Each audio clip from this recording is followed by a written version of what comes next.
Coming up on episode 218 of Wheel Bearings, the Indy Autonomous Challenge, Tesla adopting iron batteries, first drives of the Rivian R1T, the Jeep Wagoneer, Kia Carnival, and Subaru Forester Wilderness. All that and more coming up next. Did you know you can support Wheel Bearings directly? Head to patreon.com/wheelbearingsmedia and you can become a patron today. Your contributions will help fund the platforms and tools we use to bring the podcast to you. And exclusives and improvements are already on the way thanks to your generosity. So if you want to be part of an automotive podcast like no other, head to patreon.com/wheelbearingsmedia.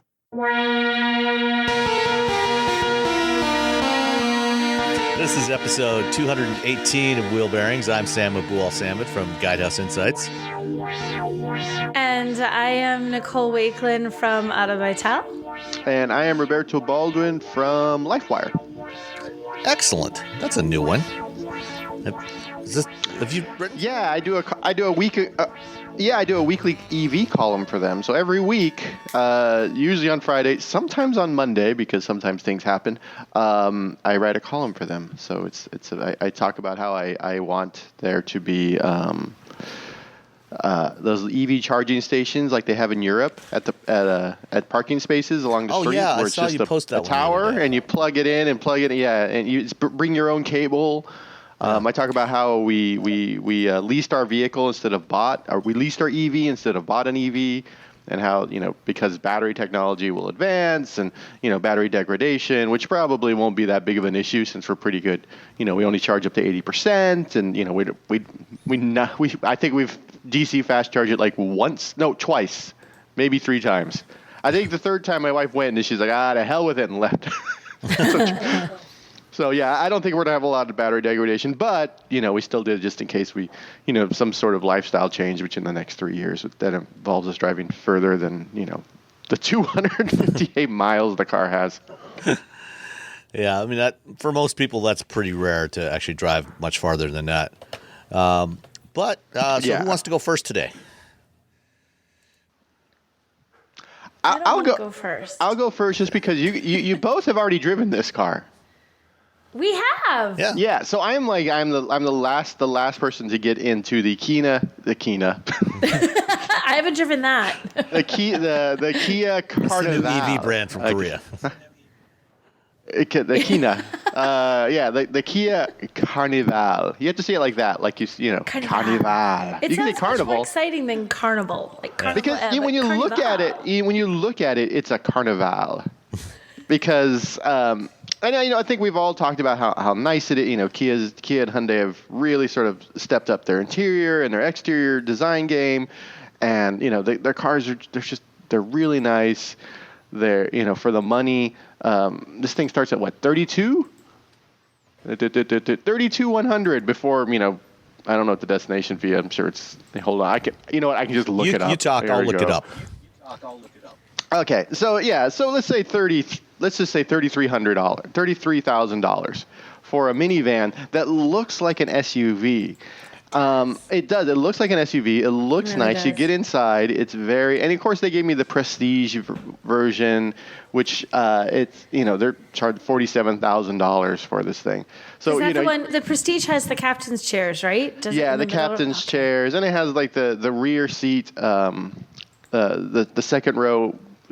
Displays. You can watch things in case you haven't bought an iPad in the last 10 years. So you can get rid of a lot of that. A lot of that sort of like second row. Like here's a screen, right? But I can just use this screen and then I can watch movies and I can play my games. But no, it's really nice. It drives really well. It looks like an SUV, which I think that's sort of the biggest black eye for minivans, is that they look like minivans, and people for some reason don't like minivans. Well, are you telling me you think minivans are attractive, generally speaking? Do you like how minivans look? I mean, if you're like, wow, look at that kick butt minivan. Well, I like the Odyssey. I think they look like little spaceships. If you really think about it, they're like little spaceships. Do you think most SUVs are attractive? Most SUVs look like boxes. They're better than an SUV. I mean, SUVs are better than minivans. I don't think minivans always look. See, I see bloated whale when I look at the average. Well, they're just so you're big thinking and of like low the and old bulky. Ford Windstar. I mean, that was a bloated whale. Windstar. They, but many of them still look like a bloated whale to me. When we, I back in the day, I actually worked on the ABS for the Windstar, and when the first prototypes of that came out, and we found out that they were going to call it the Windstar, we all started referring to it as the windbag because of the windbag. I kind of love that. It looks bloated. And I mean, most SUVs look. I mean, it's sad. They all look sort of the same. At least within the minivan world, there's a little bit of difference when it comes to design.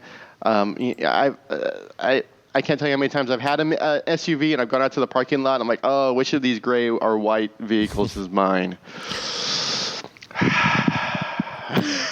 So, they mostly stick out. I mean, the Carnival starts edging into that looking like every other vehicle on the road, which apparently people like. So everyone wants the SUV look. They don't want the minivan look, which fine. But you get all the accoutrements of the minivan. You get the automatic opening doors when you just push the button. You get sort of a.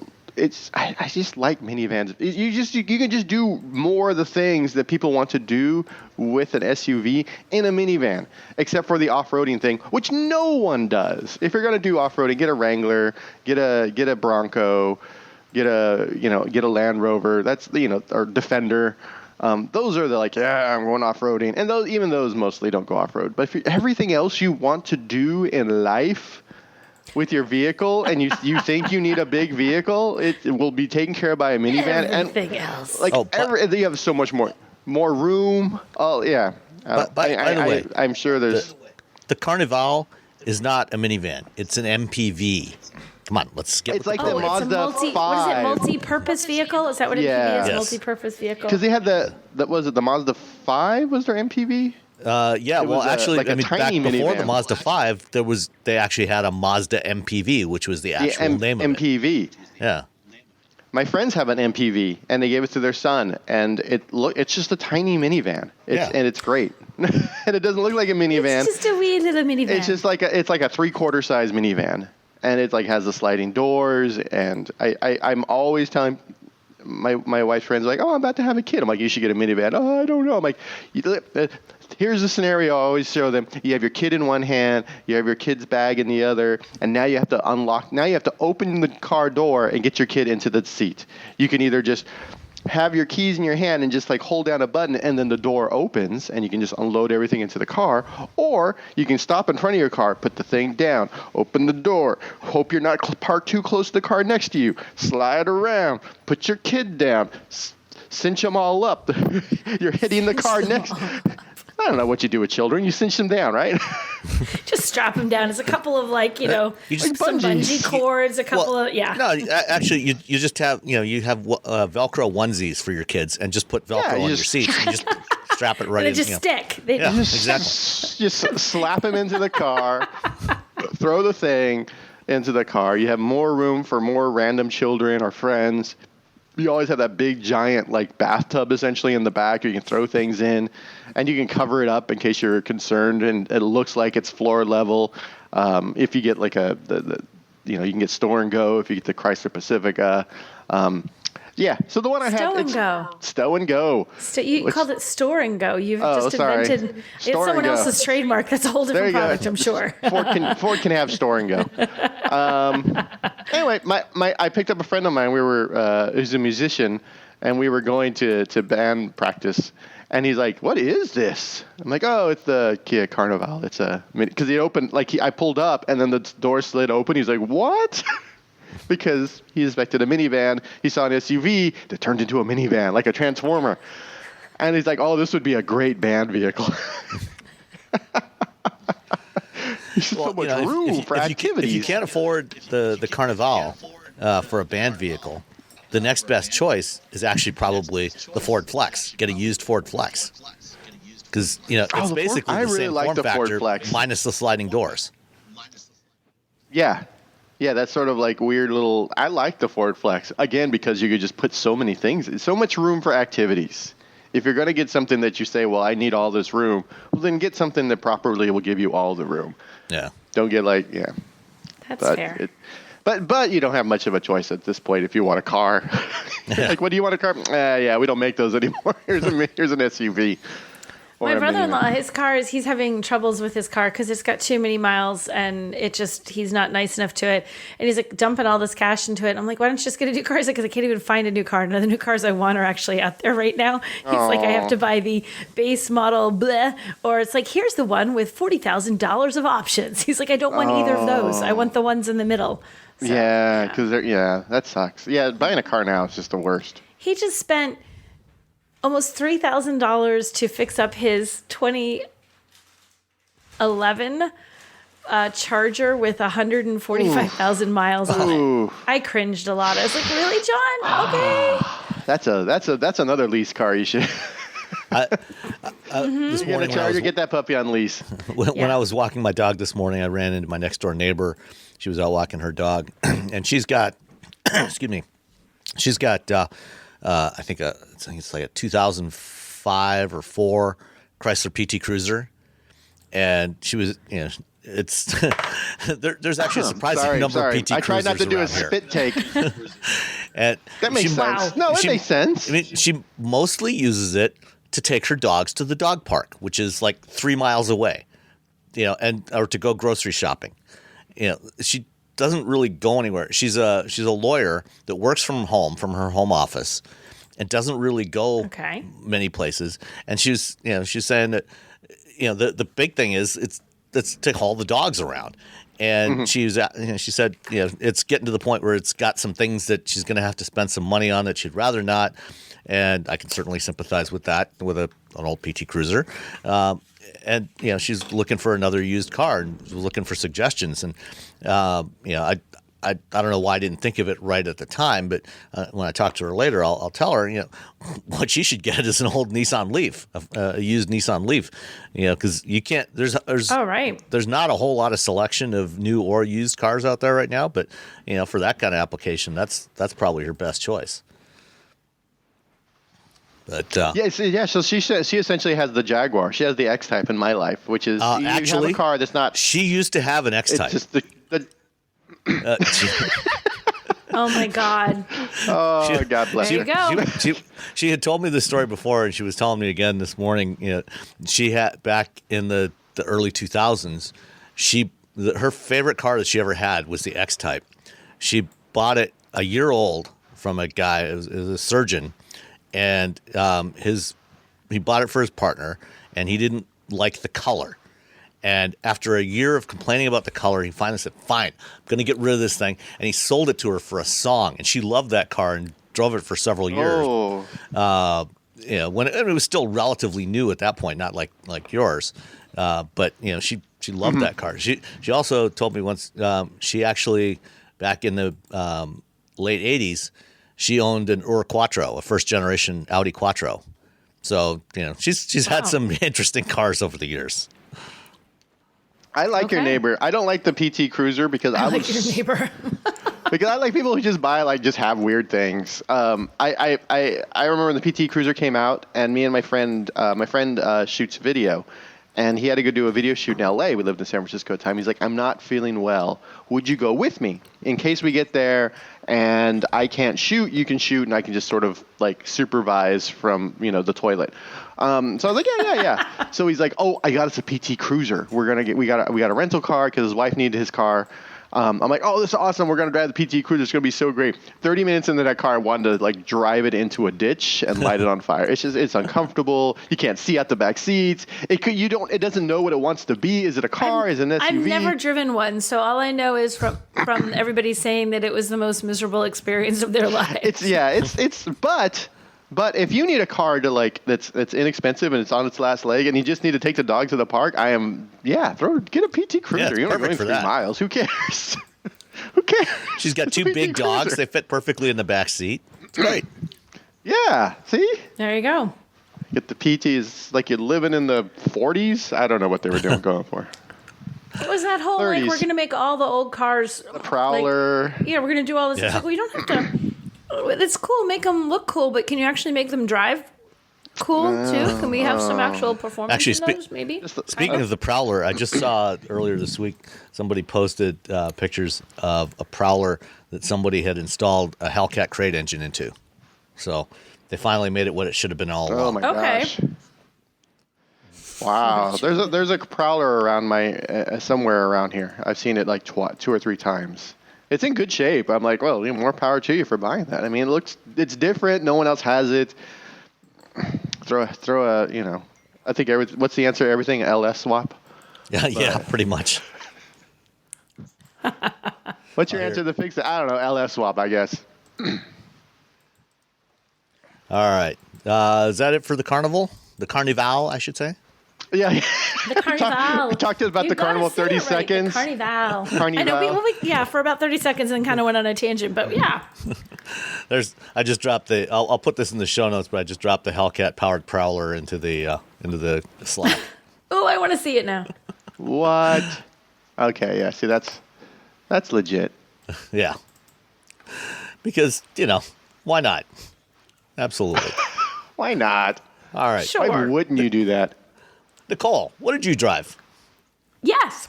I went out to Oregon to drive the 2022 Subaru Forester Wilderness.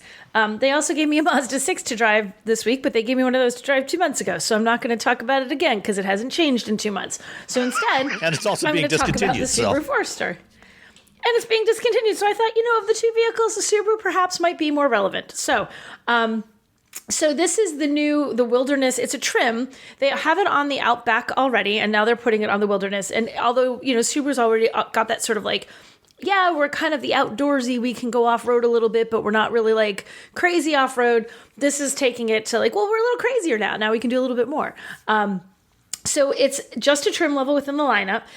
We drove it around, we took it off-road, and we genuinely took it off-road. Like we really actually did drive it, which was kind of nice. Sometimes they say off-road and they give you a road. You're like, I could take a Camry on this. So this really doesn't count. But this one, they did a pretty good job.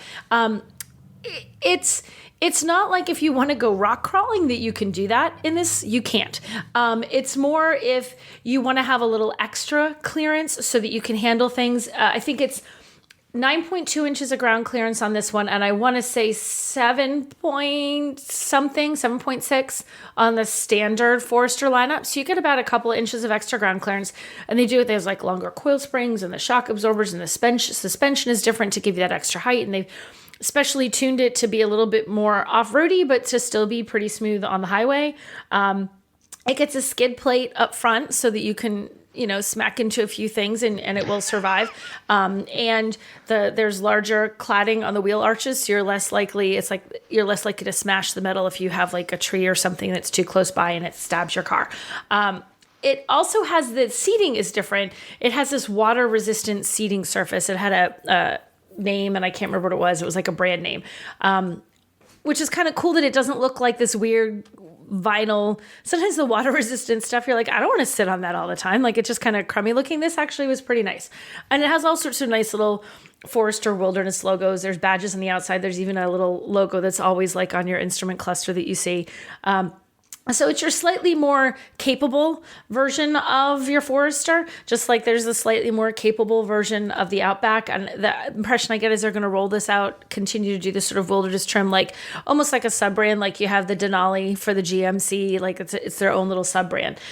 Doesn't change anything else though. You still have the 2.5 liter 4-cylinder, 182 horsepower, 176 pound-feet of torque. There's a CVT. It does a good job of moving it along. I mean, it's fine. It's not a win any races kind of vehicle, but that's probably not why you're buying a Subaru. The only time that it ever felt like it was a little like not good, I guess, is if you really aggressively accelerate. If you want to get some power because you want to pass and you smash that gas pedal down, it lets you know that it's working very, very hard, and it doesn't appreciate it. It gets very, very noisy. But it still does it. I don't appreciate this. It's like, I don't appreciate you pushing that gas pedal all the way to the floor. Please stop now. But it also, and it gets good fuel economy. It drops a little bit in the wilderness. So the fuel economy for the regular version is 29 combined. The fuel economy for the wilderness goes to 26. So you do take a little fuel economy hit. With gas prices creeping ever higher by the second. That might be something to consider if you're looking at something that you're really going to be putting a lot of miles on. It's going to cost you a little bit more than getting the rest of the Forester lineup.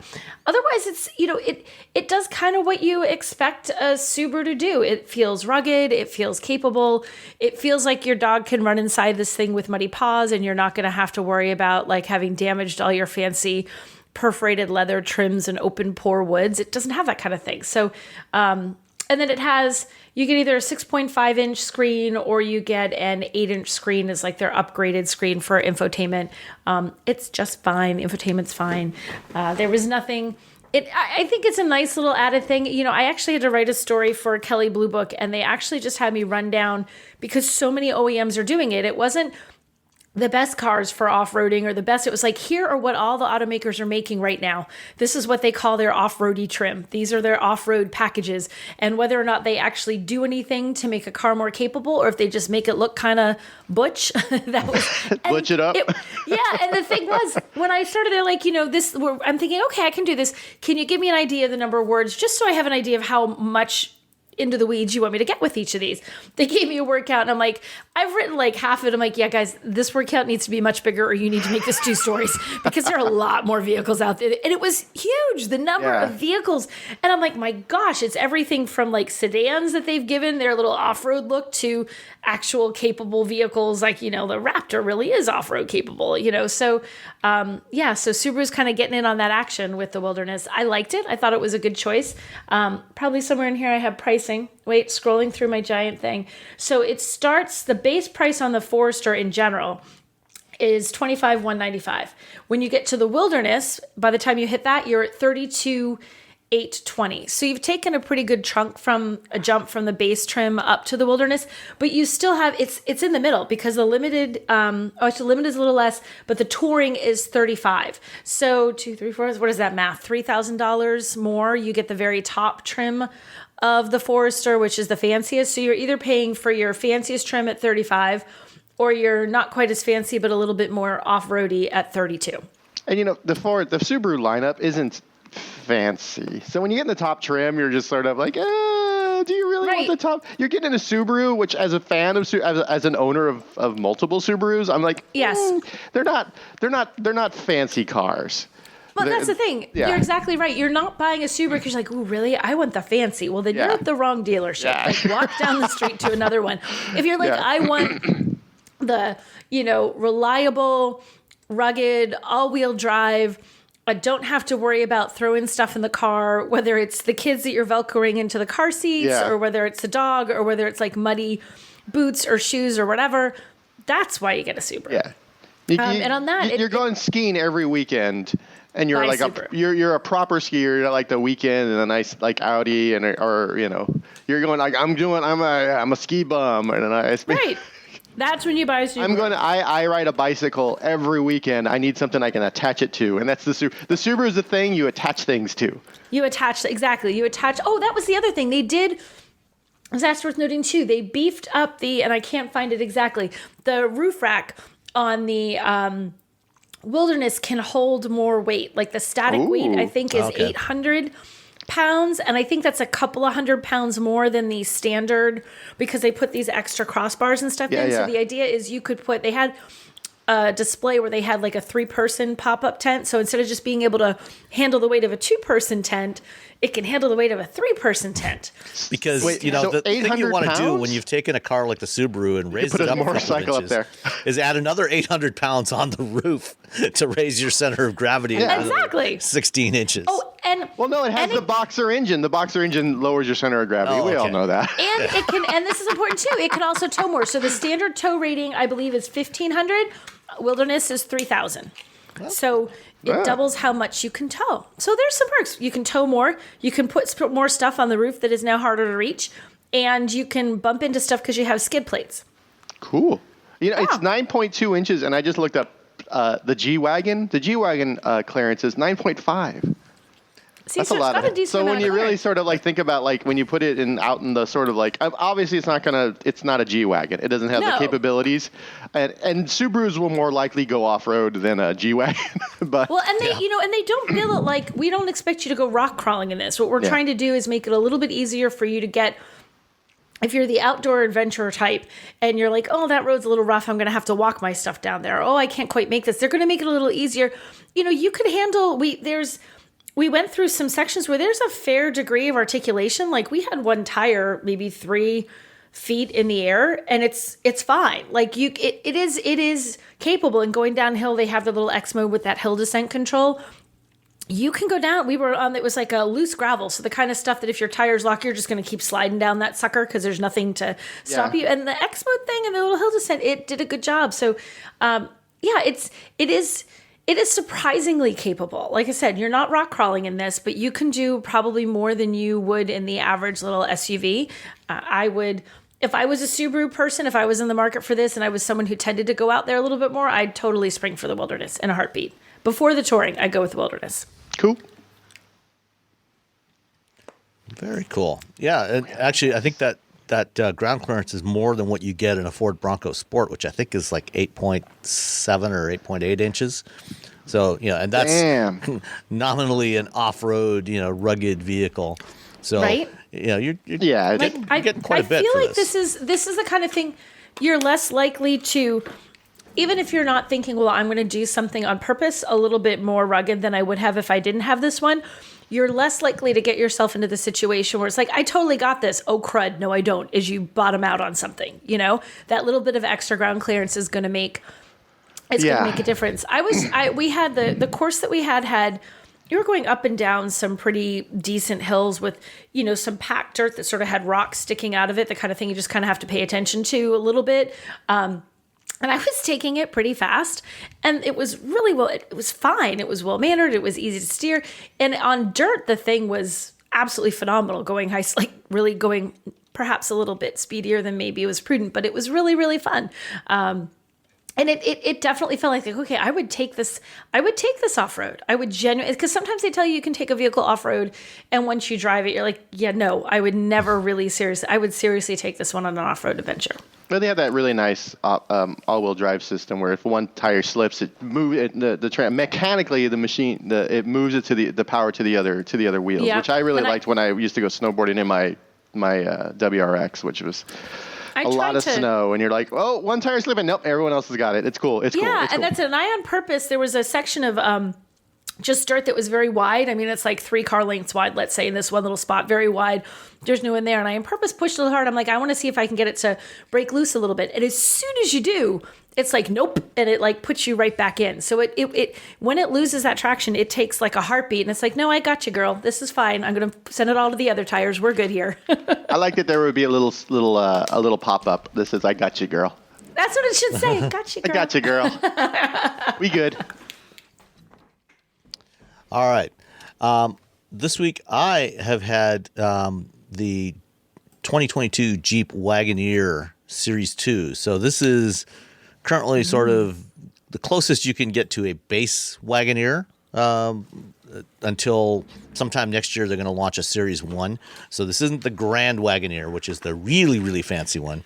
It's just the kind of pretty fancy one. And it's the cheapest of they've both the Wagoneer and the Grand Wagoneer are going to be available in Series 1, Series 2, Series 3 trims. This is the mid-level of the standard Wagoneer, and it's the 4-wheel drive. And with the launch of the Wagoneer, Jeep is clearly going even more upmarket than they already have been over the last decade. The rear-wheel drive Series 2, which I don't think they're actually building yet. I don't think they're going to start building those till after the first of the year. But the rear-wheel drive Series 2 Wagoneer starts at $69,440. The four-wheel drive starts at $72,440. this is a big SUV. Ouch. It's not the biggest you can get. Square footage is what you're getting. You're paying for like a really nice lots apartment. and lots of square. This is the McMansion of SUVs. So, the Wagoneer and Grand Wagoneer, they slot in between the standard length Expedition, Navigator, Tahoe, Yukon, Escalade, and the long wheelbase versions of those. The Suburban, the Yukon XL, the Escalade XL, etc. So it's about 4 inches longer than the standard length versions of the full size SUVs from Ford and GM, and about 6 inches shorter than the long wheelbase version. And it's wide, and it feels very wide. It feels like It's wide. I think I talked about this back in the summer when did the first drive in New York, which was a very strange venue for driving something like this, driving out of Manhattan out into New Jersey and up to White Plains, and then back again. When we were driving back into Manhattan at that time, coming in from the north along the Henry Hudson Parkway, the Hudson Parkway is like 3 lanes in each direction.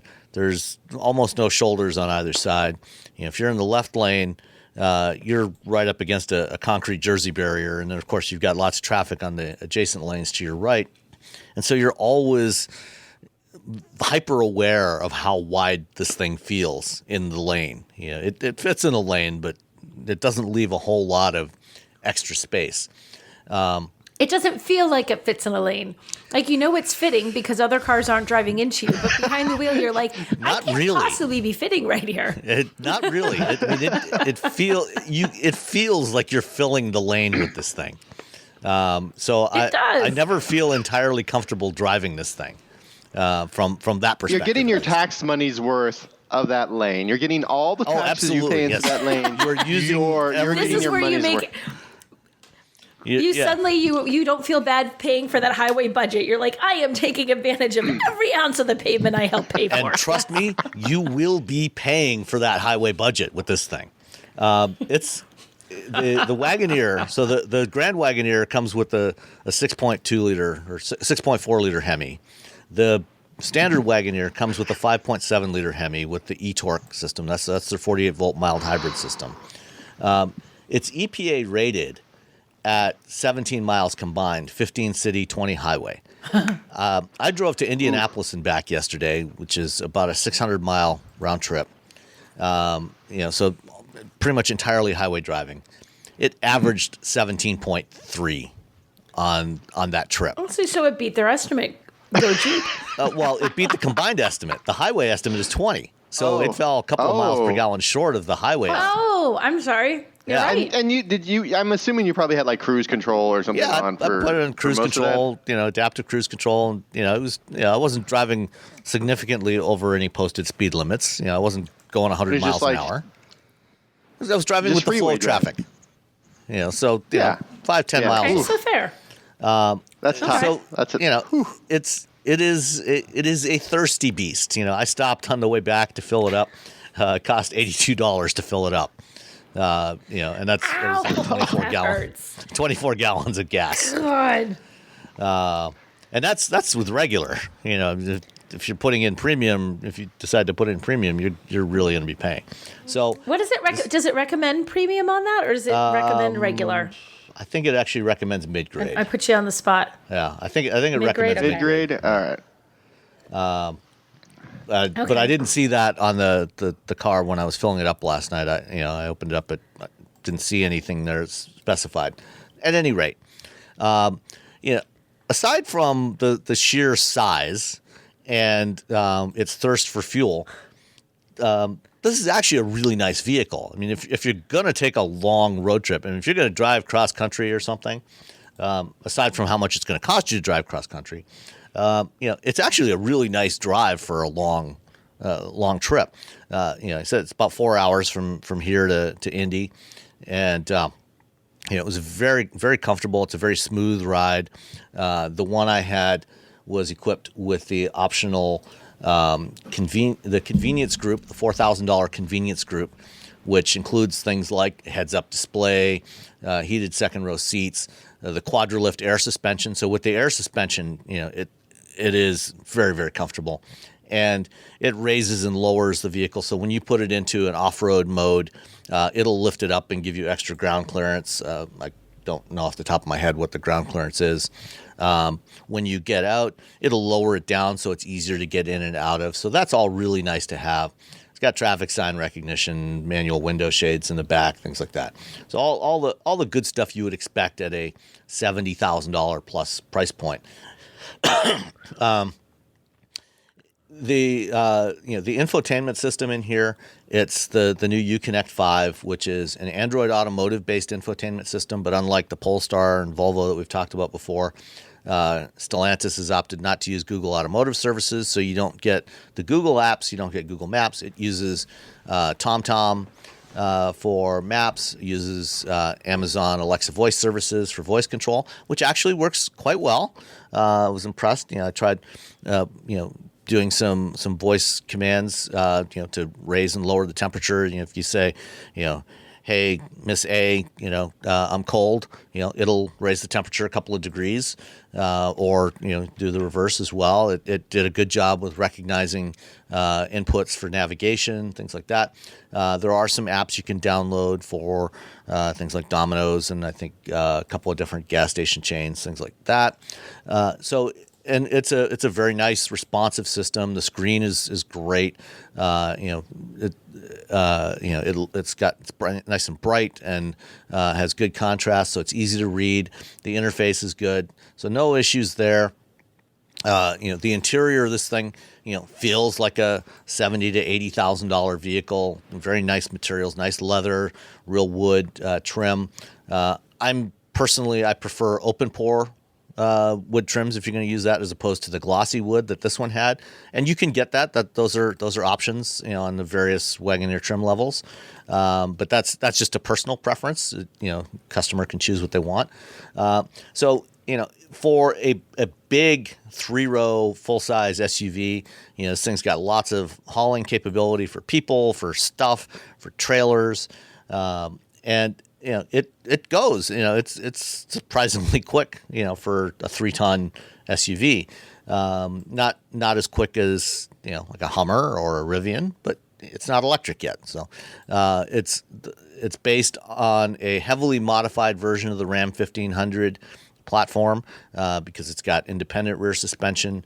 I think the front suspension is largely similar to the Ram pickup.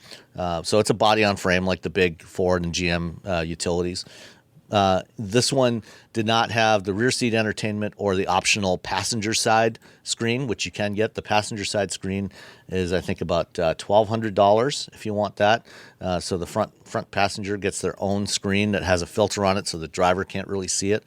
But it did have the premium group that adds the 3-pane glass sunroof, all season 285, 22-inch all season tires, things like that, aluminum wheels.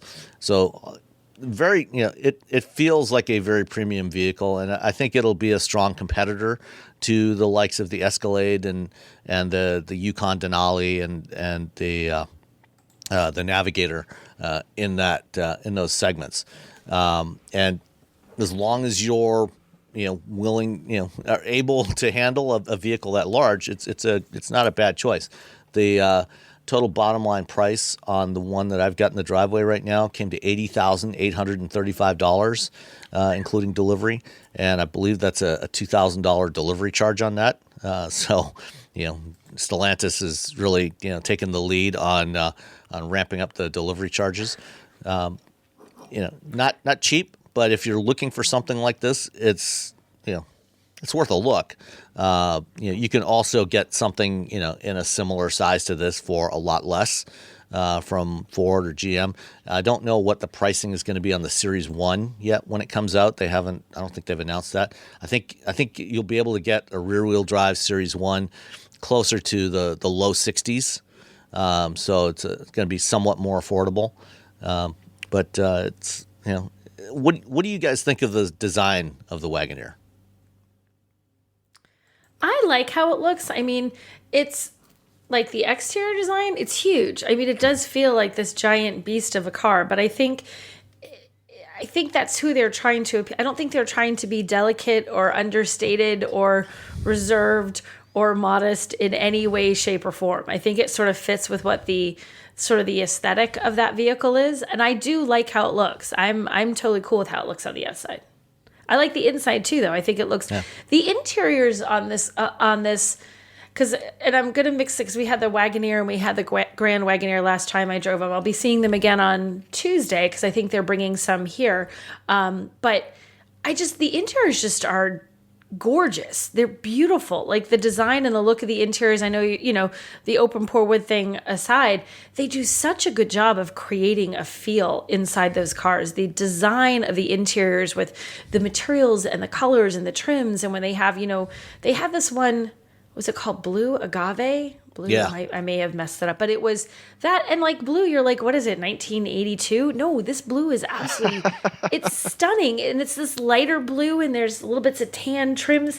They make an incredible interior. Like they knock it out of the park. So I liked how it looked. I had no problems at all with how it looked.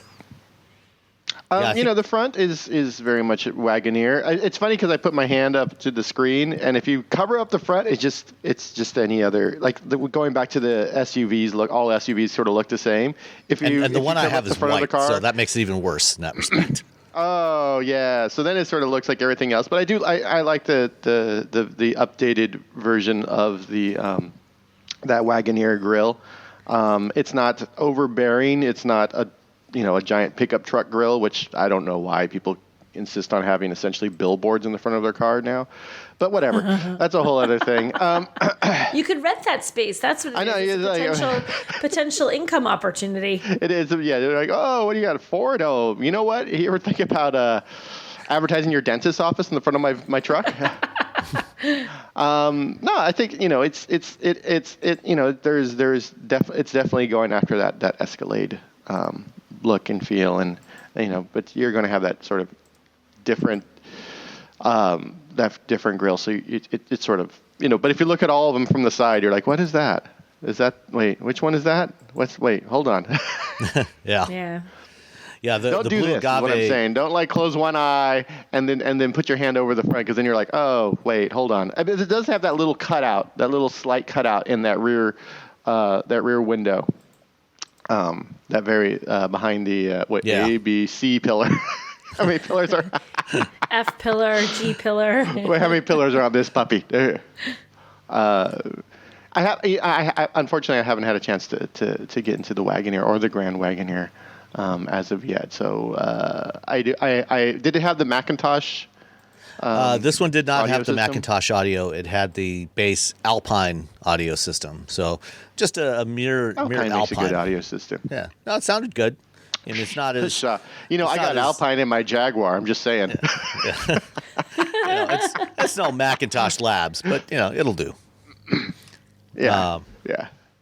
I think the Macintosh, you have to go up to the Series 3 to get the Macintosh. And the Blue Agave interior is only in the Grand Wagoneer. And that does combine with an open pore wood trim, which I'm personally in favor of. But see, that's what you need. Did you see that? It was at the launch. I drove one. I drove one with the Blue Agave interior. That's what I drove back into New York. That was so pretty. Yeah. Yeah. No, there's going to be a lot of people picked up at the airport in these things, is what I'm saying. And if you have devices to charge, there are USB ports galore in this thing. There's 4 in the front at the bottom of the center stack. There's 2 USB A's and 2 USB C's. There's a couple more, another USB A and a C in the center console bin under your arm. There's 4 more in the second row, and I have to go back and check. I'm not sure if this one also has the third row. I know in some of them. In some trim levels, you also get additional USB ports in the third row as well. So everybody can charge their stuff. If you say your car will seat 7, there better be 7 USB ports at this point. If you say your car will seat 5, there better be 5 USB ports. That's where we're at right now as a society. When you get into a car and it seats 5, we got 2 USB ports in the front. No. No, Plus- that's not how things work anymore. Plus, there's also a Qi wireless charging pad in the bin at the front of the console, so that if you're using, you can just drop your phone on there and charge it that way, and which is nice if you're going to use wireless Android Auto or Apple CarPlay, which it supports both of those.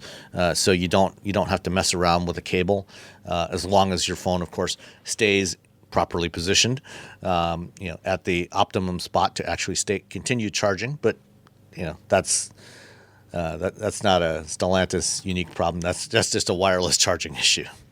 That's just a cheat. Yeah, Right. ours doesn't work on our Hyundai. We have to take it in and get it fixed. It's just never worked. My wife's like, "What the hell?" I'm like, "Well, we'll take it in when you don't have to go to." Yeah, it's just never turned on. We're just like moving things, taking cases off, sliding it around. I'm just like, all right, I got to take this back into this. But it's not a thing where we're like, oh Maybe no, they forgot the chip. Yeah, maybe they forgot the chip. Like, oh no, hold on, we got to order a guy. We got a guy. Let's throw a Raspberry Pi in there. There you go. It's fine.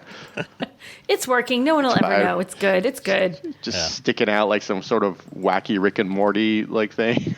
All right, so $80,000 Grand Wagoneer Series 2 4x4. Very nice, full-size premium SUV if that's what you're in the market for.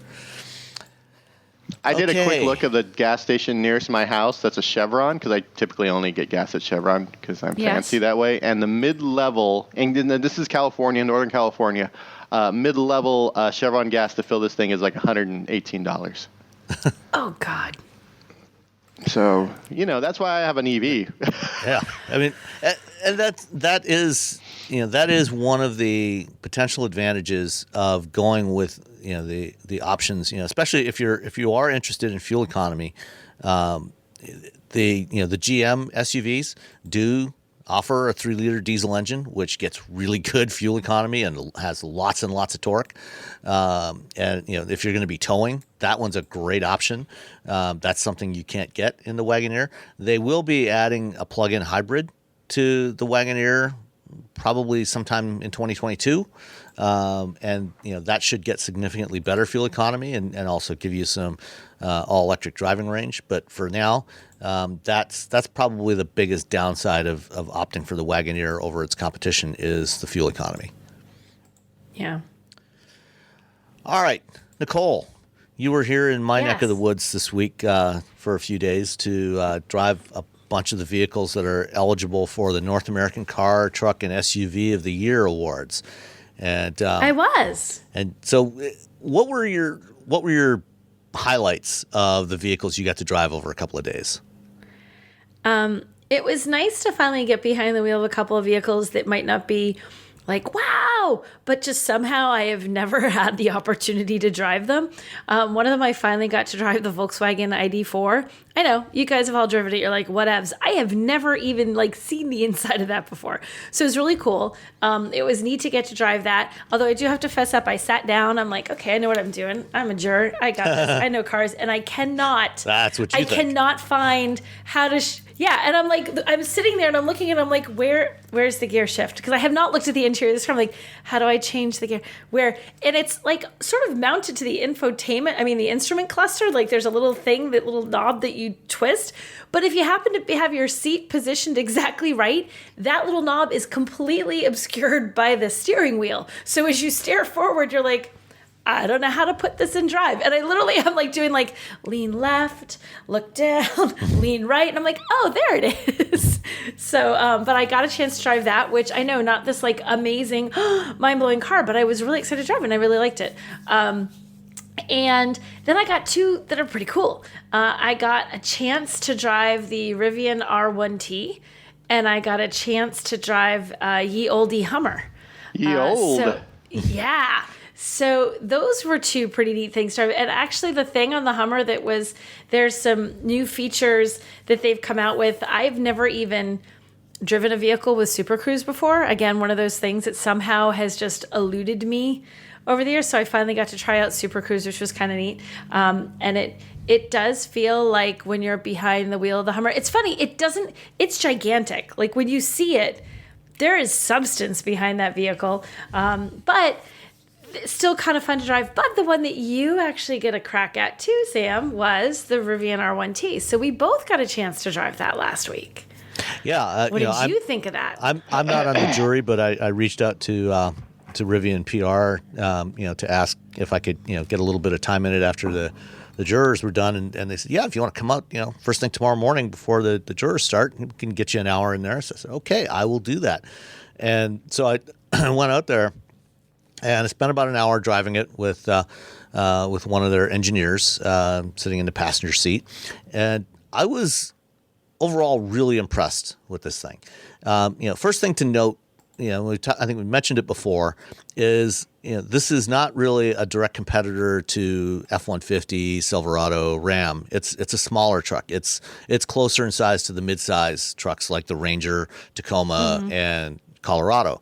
That said, there's absolutely nothing wrong with that. I think for the vast majority of people that buy pickup trucks for personal use, that's a far better size, and even that is probably bigger than what most people really need.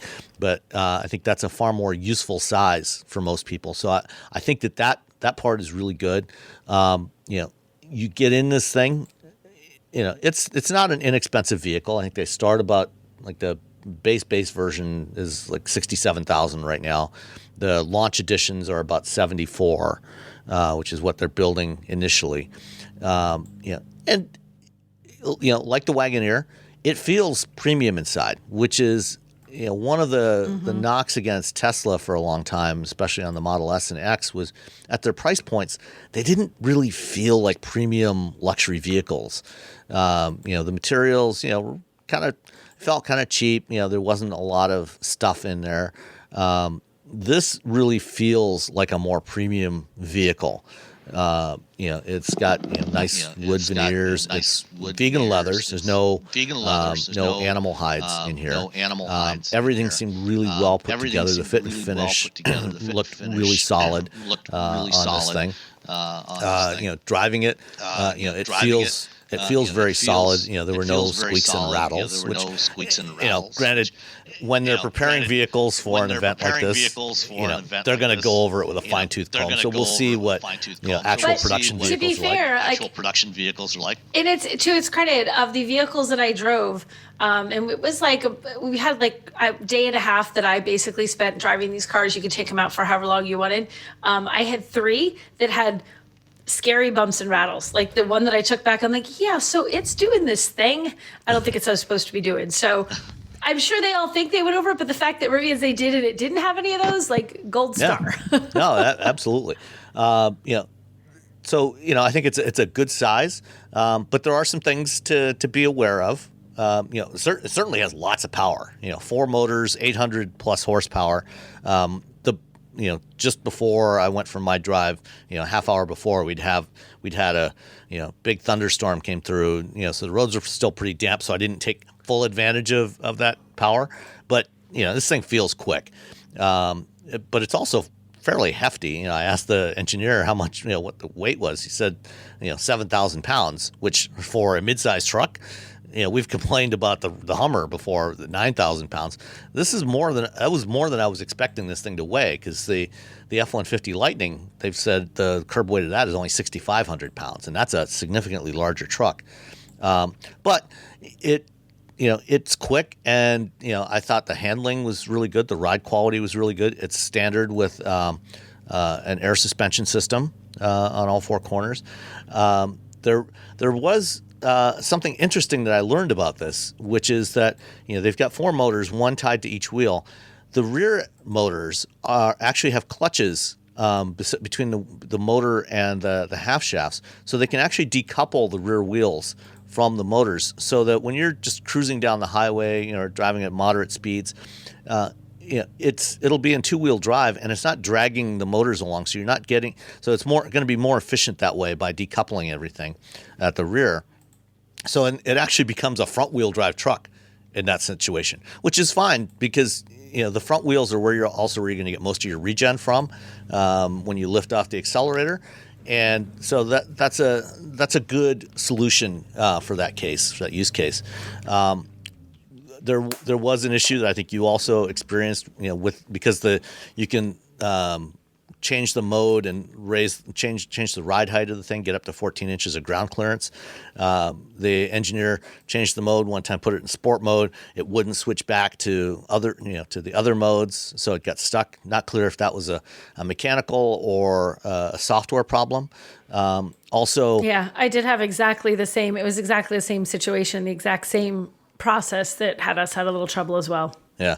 On the Rivian website right now, if you look at the features on there, one of the things, I'm reading this verbatim, Rivian Driver Plus is standard on every vehicle we build, delivering true hands-free driving assistance along with our full set of safety features. The system is continually updated, adds functionality through over-the-air updates. It does not have hands-free functionality right now. It will at some point, probably, but right now it doesn't. But they have gone further than certainly another notable EV maker in terms of the sensor suite that they included in there, which is it's got 10 cameras on the outside. It has an infrared driver monitor camera on the inside. It's got 5 radars, got ultrasonic sensors. So it should be capable of providing Super Cruise-like functionality at some point in the future via an over-the-air update, but it's not there at launch. It's very much a hands-on system right now. That said, worked fine. Did it even on damp road, and it was still relatively dark when we headed out. It seemed to be able to track the lane lines quite well. Didn't really have any issues there. So that was all good. The other thing to keep in mind, the front trunk. It's got an 11 cubic foot front trunk, which is a little bit smaller than the F-150, but it's still, it's a good size. But the grill area, there's not actually any grill there, but unlike the F-150 and also the Hummer, the grill is not attached to the hood, so you have a fairly high liftover height to put stuff in there. As opposed to having just above from the bumper up being open, but the gear tunnel is so cool. Having that is such a neat feature. The way just to have storage that goes left to right across a vehicle is just funky. You know? Uninterrupted all the way across. So that's really cool. And you can unlike most EVs, you can get this with a full size spare tire that sits in the compartment underneath the floor, the bed floor. So it's above the battery and the motors, but underneath the bed floor. So if you don't have the full size spare, you can use that as another, I think, 14 cubic feet of cargo space, lockable cargo space. Right. But yeah, or you can have the full size spare, which if you're going to be off roading is probably a good thing to take with you. So I thought it was really good. I did. I had much the same feeling. I thought that it was a good vehicle. I was sort of pleasantly surprised. I don't know quite what I was expecting, but truly the only problem we had was that suspension issue that you and I both had. And given that we drove exactly the same vehicle, did you drive the blue one? It could have just been a problem with that specific. They had a blue one and a green one. Oh no, wait, maybe we didn't drive the same one. Did I drive the blue one? Now I'm trying to remember. Maybe we didn't. Okay. Did you put it on the Instagrams? I didn't put on the Instagrams. Of course I didn't, because now I need to remember which color I drove. I remember the cars I drove. I just remember every color. There were a lot of vehicles at this. So maybe we didn't drive the same one. But still, yeah, that was the only problem that I ran into. But overall, I thought the same thing. I was, and I like that the interior, I like that there's a fine line between having a very clean, very minimalist, very simplified interior that doesn't just look like, yeah, we saved a ton of money on this thing. Like that's hard to make it look good without making it look like you just cheaped out. And they did a good job of making it look good. The design of it and where they choose where and how they use the various materials, it's very streamlined. It makes me think like Scandinavian, like a Volvo. There's not a lot of flash happening in there. But it doesn't look like there's not a lot of flash because it's cheap. It looks like, no, we just don't need that flash. You don't need all this in this car. It's just a nice, quality, attractive interior, and I did like that. I thought it was, so overall, yeah. And there's still a turn signal stock and a stock for the transmission shift as well. So, as it should be. And there's a few other buttons here. Yeah, I didn't have to look around for 20 minutes to figure out how to put the car in drive. That's always a bonus. How do I do this? And Robbie, you should be getting one of these. Tanya said you should. I think you're going to be getting one in a few weeks. So hopefully you'll have a little bit more time. Yeah, I should be. I'm going to try to take it off the roads and hopefully put it back in the sports modes and put things in the, I don't know. I have I don't think any of the surfboards will fit in there. Snowboards, I'll throw some snowboards in that little tunnel and see how that works out. And there you go. Yeah, throw the dogs in the back. You can hang the surfboards on the back. I feel like it's the kind of thing. Yeah. There should be a video of a dog just running through the tunnel from one end to the other, like the agility courses they do. Just I got a dog who just... See, you need him just whoof and see him shooting out one side of the car. Yeah, I have a dog. She just ate a remote control. That's where I had it nice. Just now. So she's going to have a fun time later on. Yeah. Mm-hmm. So she doesn't actually just eat. She just crunches it up. Destroys it, completely ruins it. It's the remote. Yeah. Anyway, but she'll fit. I think she'll fit in that little tunnel.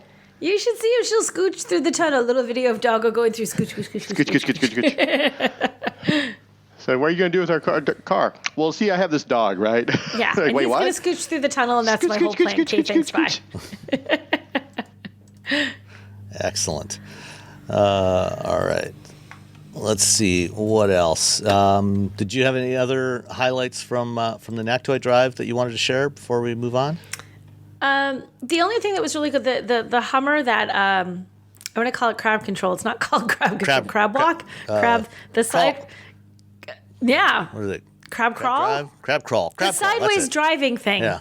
Crab crawl, the sort of sideways driving thing. So first of all, to see it in person, it totally looks like the truck is just sliding. So every 5-year being wants to go, oh no, it's sliding, like on the ice or something in the winter. Because that's what you'll see, like a car has its wheels turned clearly, and it's like, no, cars don't move that way, you know? So it's a little bit freaky to see it. It's even freakier inside when you realize that you're moving that way, but yet you're not out of control, because the winter driver in me wants to say, oh Lord, I'm on the ice. It's not going. It's very freaky, but it's very cool. It does let you turn that thing around in this incredibly tight spots. I feel like that would be my favorite feature, trying to parallel park a car that large. Oh yeah. So when if you're turning, like you're maneuvering in a parking lot, you know, normally the crab crawl feature steers all four wheels in the same direction. But if you're maneuvering in a parking lot, does it counter steer the wheels so that the fronts and the rears are facing opposite directions, so you get that tighter turning circle? You know what? I don't remember seeing it counter steer the wheels. That's a good question. I'd have to ask about that. But like when I was watching it make the very tight turn, it was just because it points everything in the same direction. You're not really turning. You're just literally moving. Yeah, if you're parallel parking, you want them all going in the same direction. But if you're going to perpendicular park, you want them to go opposite. But I turned we were in the parking lot of where we were driving these, and I took a very tight turn, and the little crab crawly thing does. It still takes you I don't remember seeing it counter steer, but it still does. It will turn you, and you do turn, but it just uses a little bit of that, so you're turning a little bit more tightly, I guess is how to describe it. But it was pretty cool. All right. Crab crawl. So, crab crawl. So continuing with electric vehicles for a moment, Tesla announced their third quarter earnings the other day. They made a bunch of money, which is good for them. Interesting thing, though, out of that was they announced that going forward, they are going to switch to using lithium iron phosphate batteries globally on all their standard range models. So right now, up to this point, in North America and Europe, they've used nickel, cobalt, aluminum chemistries for their batteries for everything, for the standard range and the extended range models. In China, they have been, since they started production in China for the Chinese market vehicles, they've used lithium iron phosphate batteries, which iron phosphate, compared to the nickel-based batteries, iron phosphate is a lot cheaper, and it's also a lot more durable. But it has less energy density than nickel chemistry. So you get about roughly 40% less capacity from a similarly sized iron phosphate battery than you do from a nickel battery. But it's durable, and so you can get upwards of 2,000 charge cycles out of it versus about 700 or 800 from a nickel battery. And when back at their EV day last year, or their battery day last year, Tesla alluded to the fact that they were going to probably shift to using using iron batteries for their low entry level models, and they also they've also talked about the idea of having a 1,000,000-mile battery. And when they talk about 1,000,000-mile batteries, this is what they're talking about is the iron phosphate batteries. They've been used in the past, and particularly in China for low end EVs, for shorter range EVs that are lower cost, because they cost a lot less than nickel batteries, and they're going to start using those globally for the standard range models. So the ones that get 230, 240 miles. Any thoughts on this switch for them? We need inexpensive EVs. That really comes down to it. If you can get 250, 230, 240, and you can get it down in the 20,000s before any sort of weird tax incentive, whether it be federal or state or local or whatever, we need cheap EVs. And if this is how they do it, and they can still give that 250-ish range that everyone has come to the agreement that that's good enough, then more power to them. Yeah, I was scanning through that story, Sam. How much does it say? How much of a percentage reduction you're going to get in range, on average, compared to comparable? Well, what you'll get is it significant? What you'll get right now is you'll actually get about the same range. So I think the standard range plus Model 3, the standard range plus Model 3 is rated at 262 miles. So you'll probably get somewhere between 240 and 260 with the iron battery. But because it has less energy density, like right now, if you buy the standard range Model 3, you actually get a smaller battery. It's got fewer cells in it, so it's a little bit lighter than the extended range model. With the iron battery, it's going to get that range, it's going to have a bigger battery. So it's going to be closer in weight to the extended range battery, which means you might give up a little bit of performance, a little bit of acceleration performance. The other thing with iron batteries is they also don't perform as well in cold weather. So if you live somewhere like New Hampshire or Massachusetts or Michigan, and you've got cold winters and you're thinking about buying one of these, you might want to stick with the extended range models that get you a little bit better range in cold weather conditions than what you're going to get with an iron battery. But otherwise, the iron batteries are great, like I said, for durability, for safety. They're a lot more stable. You can take a lithium iron phosphate cell and stick a nail through it, and it's not going to have a thermal runaway the way a nickel battery does. So it has advantages and disadvantages. So depending on your circumstances, you might prefer the iron battery.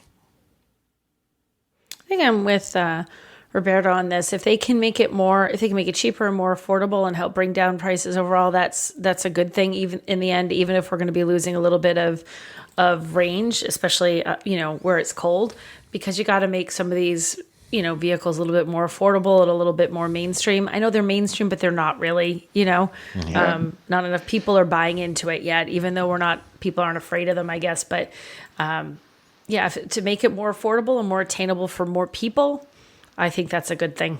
Yeah. And if it gets other people to sort of push them to make, because I know Volkswagen's really trying to get something in the 20,000 range, and so between the two of them, if they can get everyone else sort of in there. Other automakers have also talked about their plans to incorporate iron batteries for entry-level models. In the case of Tesla, I don't expect that they're going to lower the price because, in fact, just this week they actually raised the price on the Model 3 and the Model Y. So the standard range Model 3 rear-wheel drive now starts at $44,000 before delivery. It went up about how much of an increase was that? It was about $4,000. So $4,000. It's not that affordable. Hopefully, maybe when they do launch the iron one, it'll be a little, they'll drop the price back down again. I mean, Tesla often raises and lowers their prices, on a whim.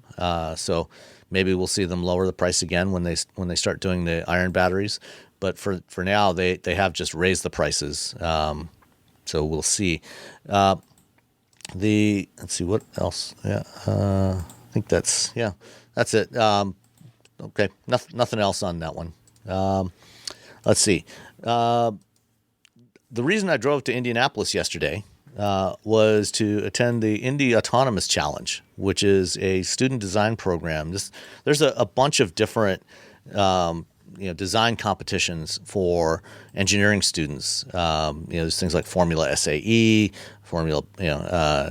SAE Baja program. There's one that they do with electric snowmobiles. They do all kinds of different stuff. The Indy Autonomous Challenge was announced about 2 years ago. The goal with this one is to build a self-driving race car. What they did was they used Indy Lights cars, which are based on the Dallara IL-15, and they have equipped them with a bunch of sensors and compute and the actuators necessary to steer the thing. And they gave them to a bunch of university teams of engineering students to develop the software for these. And they did the competition yesterday at Indianapolis Motor Speedway. Of the 9 teams that made it to the final, 4 actually completed the challenge, and the top 3 of those went on to the final shootout. Just for reference, in Indy Lights, they don't currently race the Indy Lights cars on the Indianapolis Oval, but when they did in the past, average speeds on the lap times were about 195 miles an hour. The fastest car yesterday hit about 155 miles an hour on the front straight, which is pretty good. And they think they averaged the average speed over 2 timed hot laps was about 135 miles an hour for the winning team, which is pretty impressive. There were a few spins, a few crashes.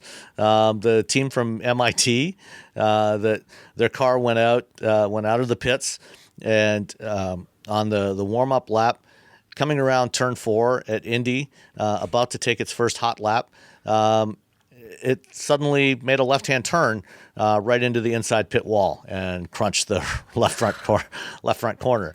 I feel so bad when something happens. Like, clearly there's like a catastrophic failure. These teams were working so hard in this for so long, and it's like, oh, he didn't even get out of the gate, essentially. Yeah, the teams didn't actually get access to the cars until about 2 months ago. The MIT team, I think, actually only got theirs about 6 weeks ago from the conversation I had with their team captain. So they didn't have a lot of time with the cars. Most of the work they did was in simulation.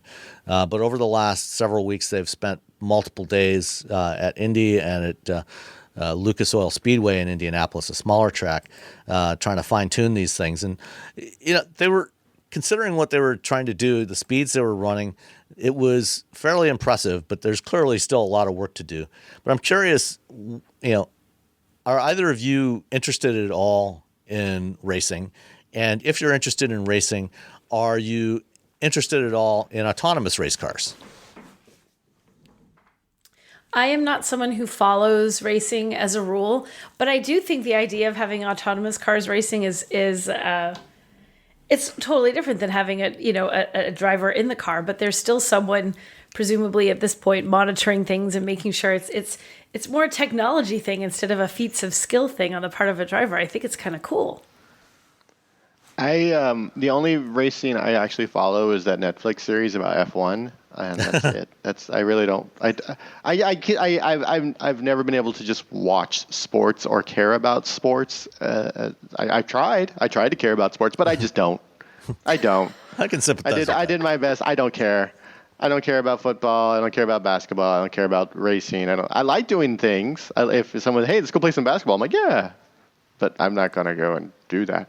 But I like going to things where there's sports-related nibbles. If there's come to my football party, there's going to be dip and nachos in So that's.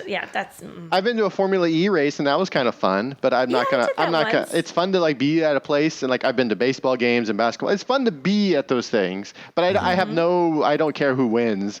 I just like kind of like people watching and just sort of the spectacle and the enjoyment. That said, if it was autonomous racing, I feel like it would just be like watching the video game like cutscene of like Forza or Gran Turismo. They were just like, all right, well, all these things know the track. Okay. I guess you just turn up the aggression. There's like a little like dial. You're like, oh, I'll be more aggressive on this one. I'll turn it down a little bit because you're using up all the tires. At some point, it becomes this like this math problem as it determines, the heat is this and the sun is in this direction and the wind is blowing this way and the tires are this. And that's kind of racing anyway, but you still have the human element. I think once you throw in just, okay, now the robot knows all this too. You're just like, okay. Yeah. But a human had to program the robot. I guess. Yeah. To me, clearly I've not convinced you. As someone that likes, racing, I like to watch the drivers get out there and show their skills behind the wheel. And there's obviously there's a technology element associated with that, with building the cars. But ultimately, the driver is in control of the car. He's a human driver that has got to find the best line and not make mistakes and not crash and things like that. And as an engineer, I like the idea of something like this, as a competition for engineering students, as a way to hone their skills and develop their skills, developing the software and the hardware and everything. I think it's great for a student engineering competition, but as something for as a sport, I have absolutely zero interest in autonomous race cars. Like there's out in Sonoma by you, Robbie. There's they do the annual self-driving race cars thing at Sonoma Raceway every year. I just have zero interest in watching autonomous race cars from a motorsport perspective.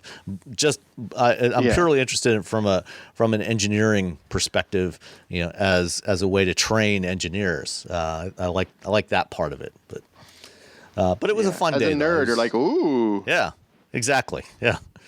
So, all right. Let's move on. Let's wrap up with a few listener questions that we got. First up, Patrick Kerrigan. How soon will we see a hybrid get 100 miles per gallon? Well, it's actually been done. Remember the Volvo, or not the Volvo, the Volkswagen, was it the XL2, that two-seater that they built a few years back? It was a little teardrop-shaped thing, tiny little car, and it had I think a two-cylinder diesel engine and a hybrid, and it actually got something like 215 miles per gallon. Realistically, so there you go. You can do it. For something that people are actually going to want to drive, something that more than 100 people are going to want to buy. Yeah. It's not really that practical. And the reality is, once you get past about 40 miles per gallon, the actual amount of fuel you save, it's diminishing returns. If you look at it in terms of fuel consumption, how many gallons per mile or gallons per 100 miles you're using, the improvements, the reductions in actual fuel consumption you get diminishing returns. And so the difference between something that gets 50 miles per gallon and something that gets 100 miles per gallon is actually starts to get vanishingly small. 40 to 50 miles per gallon is kind of the sweet spot for hybrids. And I think, that's where we're going to see, most of the hybrids kind of aiming for over the next few years, at least until they get replaced by EVs. Yeah, I think that the bigger thing is like how many miles can you drive in EV mode? Because I think for the most part, when we're driving, like doing our daily errands, if you can cover all that in EV mode, then you're like, all right, I'm golden. You just plug it in at night, you're ready to go. And then when you get on the freeway, I mean, that's going to give you some of that until you go those 30, 40, 50 miles. And then you're like, well, I'm just running on gas now. I think that the better metric is how many miles can I drive in this thing in EV mode in my daily sort of errandy, going to work, going to the store, picking up the kids, dropping off the dogs, etc. type of life. That's where you're really sort of like, oh, well, I'm not using any gas. My brother used to commute to work, and then COVID happened, so he worked from home, and he has a Chevy Volt with a V, and he at one point the car told him, you can't use electric anymore because you haven't used the gas in the last year, and so he had to run through the gas tank because he just hadn't been using any gas in his just daily life because he'd been working from home. And so he had to run through all the gas and then go buy new gas, and then he could go back to not using gas apparently. Yeah, they had a mode in there, a maintenance mode, because if you've ever had any gas powered devices, a generator, or lawnmower, or anything else, where you leave it sitting for an extended period of time, the gas gets oxygenated and it doesn't work properly anymore. And so the Volt, it was designed to basically run through a tank of gas over the course of about a year. So periodically it would start up the engine, even if you're fully charged. Every few weeks it would start the engine and run it for a little bit to use up some of that gas, to kind of force you to go through about a tank of gas a year, which is only a 9-gallon tank in that thing. So it wasn't using a whole lot of gas, but just enough to make sure that the gas was actually still in good condition. Wow. Yeah. You got to put, if you have a motorcycle and you store it, you have to put stabilizer in it, and the same thing with, especially for anyone who rides motorcycles, especially in the winter months, you got to pour some stuff in there. Yeah. And GM didn't want owners to have to put stabilizer in the Volt, which is why they designed it to behave that way. The car I was thinking of, the hybrid I was thinking of, is the VW XL1, which was good for, it actually was able to get 283 miles per gallon on the European driving cycle, which is pretty impressive. Ooh. But wow. My favorite version of it was they actually built one that wasn't a hybrid, that had a Ducati motorcycle engine in it. I saw that at the Peterson Museum a few years ago. Oh, wow. And that was a 197 horsepower, 11,000 RPM Ducati engine in there, which would have been probably a hoot to drive. Those motorcycle engines are so powerful now. It's kind of terrifying when you think about new riders. They're like, here you go. Here's double the power that anyone in the 80s had on in their sport bikes, in a new entry level bike. Have fun. You're like, ah. All right. Next question from Bryn Barenhausen was, hey crew, the base Maverick, Ford Maverick, doesn't have basic cruise control. That's absurd. That should be a feature on every new car today. Come on, Ford, what's up? So, yeah, pricing. If you get a Maverick XL, it does not have cruise control, which is kind of ridiculous because unlike the old days, when they added cruise control, you actually back had in the to olden days. Yeah, you actually had to have an actuator that would, pull on the throttle cable and, do all that stuff. So it was actually adding more hardware to enable cruise control on those vehicles. And there was a cost associated with it.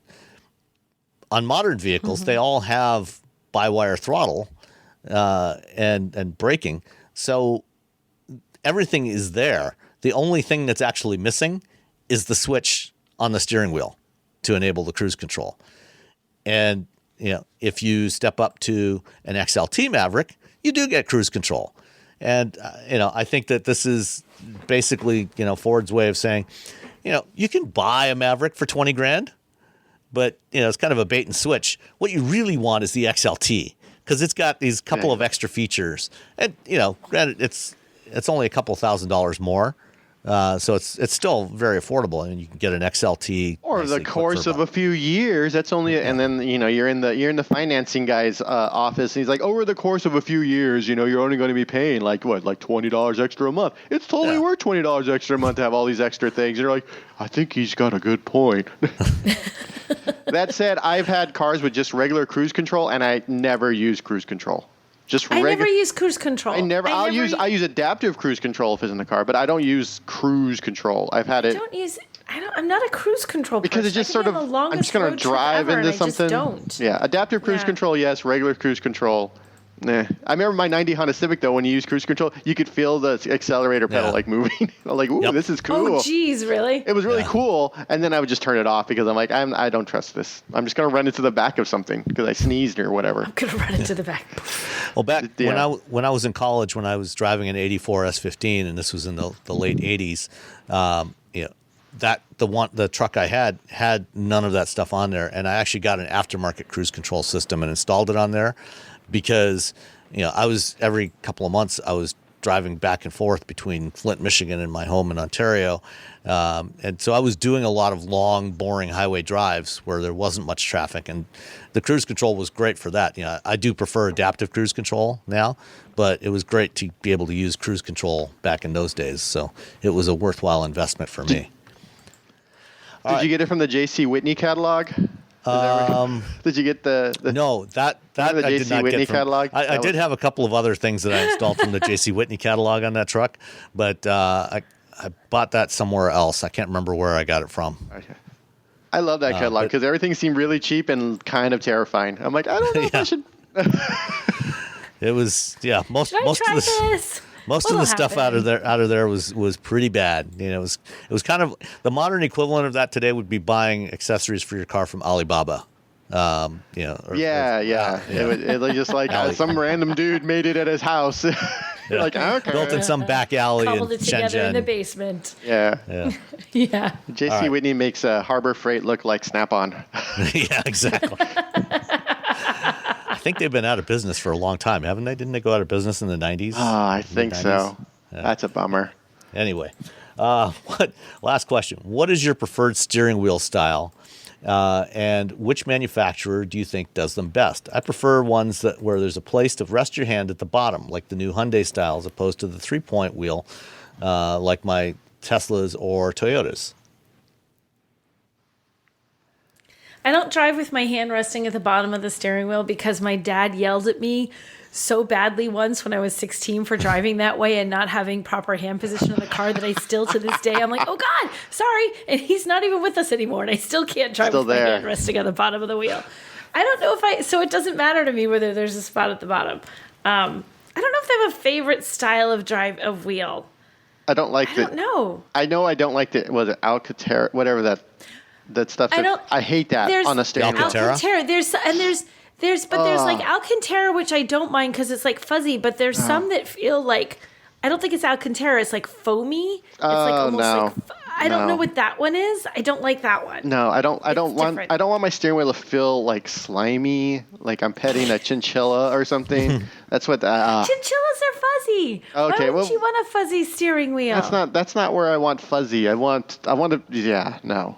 I am notorious like 9-3 or 2-10. That's like just me driving. Every once in a while I'll have like one hand, like using my right hand down at like, what is it?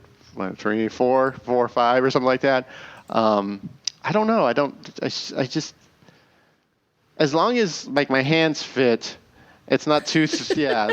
I think steering wheels are such a very like individual person because it depends on how you drive, like how you sit. Yeah, it's like a seat that I find comfortable, like other people don't find comfortable. It's the same thing with steering wheels. For the most part, I mean, I like steering wheels without a lot of. As a regular person, I like steering wheels without anything on them. It's just the steering wheel. You don't have like a bunch of buttons and crap. But that's not where the world is going. So we have a bunch of buttons and crap. So I'm definitely not a fan of the buttons when there's too many buttons. I like the Volvo setup, or like, here you go. You get these many buttons. This is what they do. That's it. Don't ask for more. That's all you get now. Just drive the darn car. Just drive the car, as opposed to like trying to look and figure out what's the icon on that tiny little button. Oh, okay, it takes like a few weeks. By that, an owner, it's fine. But when you're testing cars like for a week, you're like, well, what the hell does this do? That's like on the Wagoneer. What's this? I was trying to find the voice control button because usually there's a separate button for voice control. And it's usually got a little icon of like a profile of somebody's head with a couple of waves coming out of it, indicating that they're speaking. He's got Wi-Fi coming out of his mouth. Yeah, exactly. And so I'm looking around for a couple of days trying to find it. Finally, I gave up and I looked in the manual, and I realized that it's actually the same button that that is the button for picking up when you get a phone call with the green handset icon on there. And next to the green handset icon was a little green microphone icon. So if you're picking up a call, you press this button on the left-hand steering wheel, or if you just want to issue a voice command, you press the same button. And I would not have figured that out if I hadn't actually got frustrated and looked in the manual. But okay, let me ask you one more thing: circular or flat bottom? It depends on the car. I mean, if it's just a big SUV, it doesn't matter. Who cares? My knee's not kidding that. Any sort of sporty anything, I do like a flat bottom, just because it gives me a little more space. Because again, when you're tall and you're like taking up all the space in a tiny little car that's going fast, you want as much space as possible. Yeah. I like the flat bottom steering wheel because I just want the extra. You don't need all the extra. I want the clearance. I like the extra space. I just prefer, flat bottom steering wheel. Definitely not a yoke though. I don't want a yoke. No yokes. Not in a road car. I'm not fine in a race car. No. I'm not flying a Cessna. Okay. Yeah. I'm not. Sorry. In my Miata, I replaced the original equipment steering wheel with a Momo competition wheel, which is a plain circular wheel with a nice thick rim. That's the thing I like to have a nice thick rim so I can get a good grip on it. I don't like really skinny steering wheel rims. As long as it's got a decent grip to it, that's my main thing. And it's just a very basic 3-spoke steering wheel, no buttons on it, leather wrapped. That's perfect. Yeah, it's the ideal steering wheel. That's what I have in my BRZ. It's just, there's no buttons on it. It's just leather 3-spoke, big round wheel. That's it. That's all it is. Yep. There's I change these things. I'm like nope. I'm driving. I don't need. But again, I mean, and the rest of the world, everyone. People want to do everything with their wheels now. We need 17 buttons on our steering wheel. All the buttons. It's a command center. It's a command center. All right, and that's it for this week. Thank you very much for joining us again. We'll talk to you guys next time. Bye. Bye.